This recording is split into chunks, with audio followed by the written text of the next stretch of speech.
The first 5 takes are bloopers, heads up. I mean, I'm sure they're overpriced, but not as much as E30 M3s. It's okay, baby. I can. Hey, John. Okay.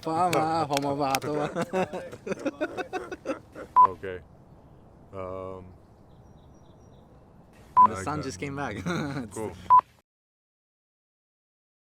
So tell us a little bit about yourself and where you came from, how you got into cars. So my name is Gary Mezian. I was actually born in Arizona, California. My parents went back and forth from Lebanon to the States and back to Lebanon. So I actually went back to Lebanon when I was a year old. Grew up there for about 10 years, and my love for cars actually started really early on, maybe like when I was like 4 or 5 years old. Ever since I can remember, I've just had this love for cars. So what was it like in Lebanon? What type of cars were there? How was the roads and the people? So Lebanon's a little bit different. You would literally see like, E30 M3s and E21s and the like first and second gen of Golf GTIs, just racing, drifting. So just growing up with that being so normal and natural, seeing it like on a daily basis, I just grew into it. I would just see we'd be on the freeway in Lebanon. I was just a little kid in the back seat, and you would see like motorcycles racing, popping wheelies with no helmets, and it was just a different lifestyle there. Not as strict as here, obviously. My mom actually had a white E34 M5.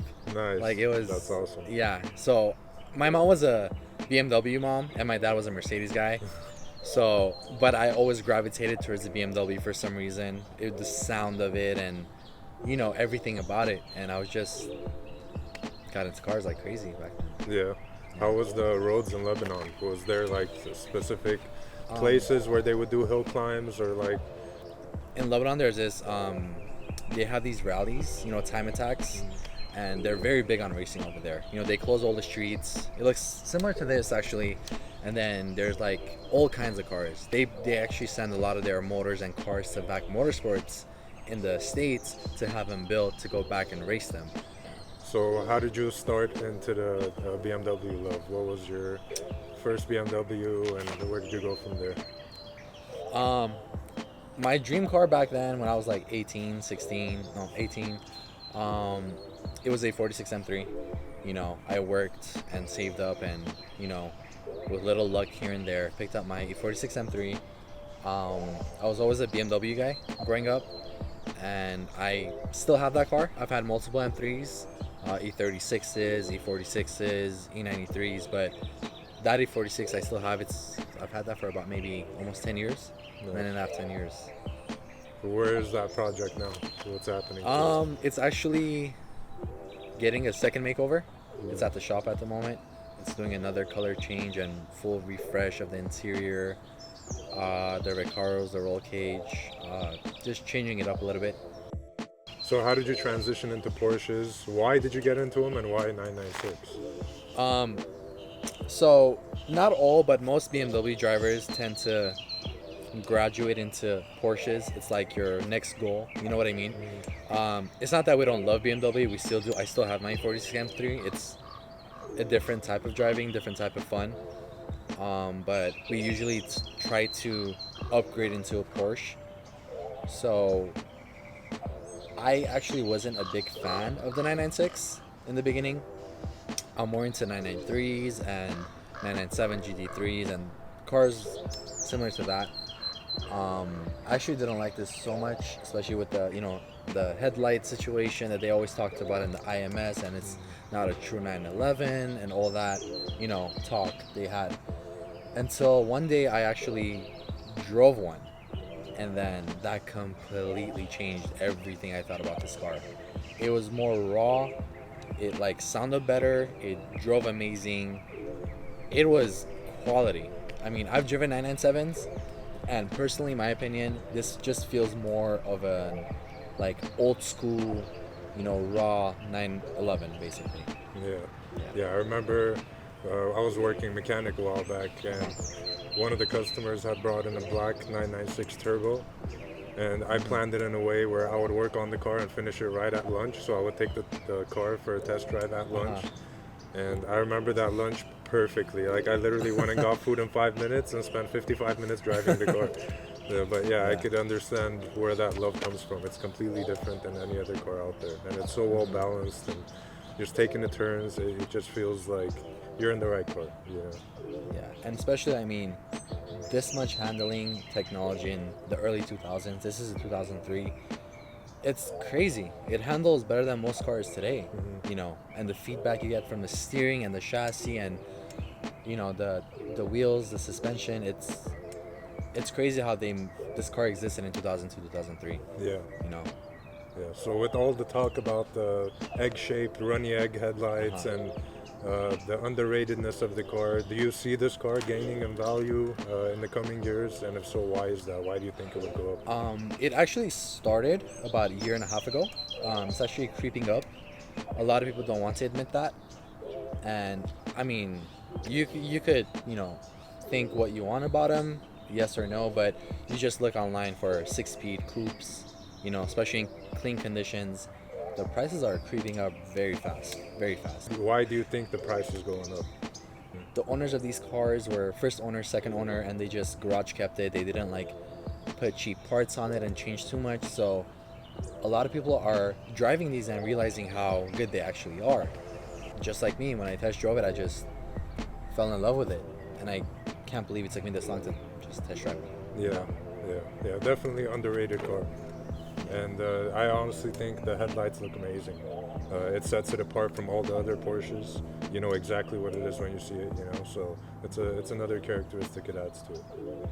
Yeah, I mean, the headlights on these have actually grown so much on me that when you see one of these, you know it's a 911. Yeah. You know what I mean? Yeah. Like, it's just grown on me, and I love the way they look, especially the facelift one, the one without the orange, the little cutouts and everything. Yeah, it just, to me, this screams 911. Yeah. I mean, a lot of people don't like to admit that, but to me, it's gorgeous. What mods have you done on the car so far? I actually want to keep this clean, relatively, unlike the E46. The car was bone stock almost when I bought it. Clean record, all original paint, clean title, no accidents, black interior, guards red. It checked every mark. I went with the Olin's Road and Track coilover suspension with Tarot parts.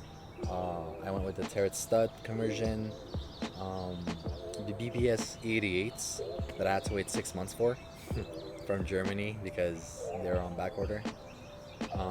But I mean, they were worth it. The second I saw them, I was just, they're the right wheels for the car. Yeah. And I slapped some Toyo R888Rs on there, which handle, for street use especially, they handle really good. Nice. Really well.